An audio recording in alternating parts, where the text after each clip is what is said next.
the show, but basically saying I effed up over and over and over many times, and here I am trying to be a better man, trying to be a father, and he bears his souls for the people in the crowd, and it's just an incredible experience. Yeah, and Al, I think that anyone who has been through dark, low points of their life and is willing to put that on a stage and to be honest about it, I think needs to be applauded.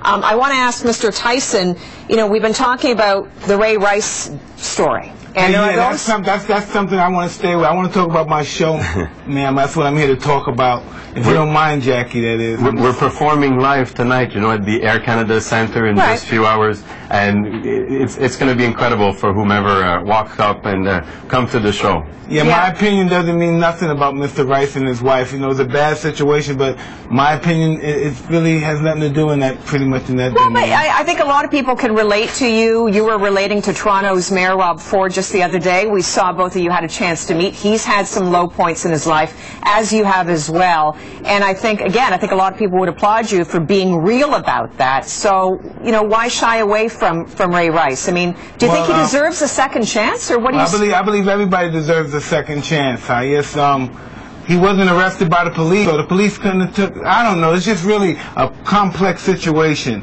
because what happened is really bad, and the way everybody dealt with it was pretty much. I don't know. It just goes by to like everybody playing God. Somebody wants to be God. Yeah, you're right, and we all judge people, and the reality is we don't know the ins and outs of what is at the end of the day a very intimate we don't know relationship. anything. We don't know anything, but we rather be right than be happy.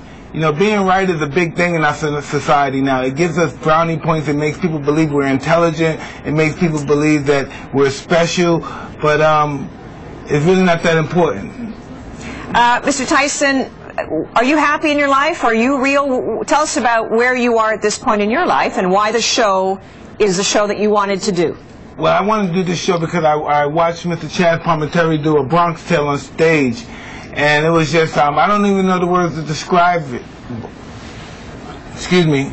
Oh, yeah, no worries. Excuse me, Jackie. No worries. I lost my earpiece. I lost my earpiece. Al, maybe I can ask Al as well. Al, your thoughts on the show? I mean, Mike Tyson obviously is the individual that has lived this life, but as an outsider looking at it, do you applaud Mr. Tyson for what he's doing? He's brutally honest. I do because, the way we met, I idolized Mike.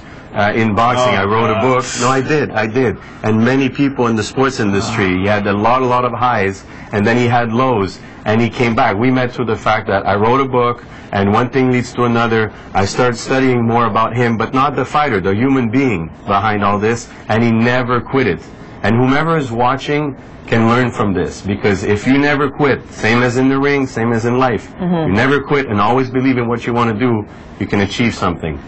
But that's what Mike's doing, and now he's sharing with a lot of people. Yeah. No, I think a lot of people would applaud. We'll be watching.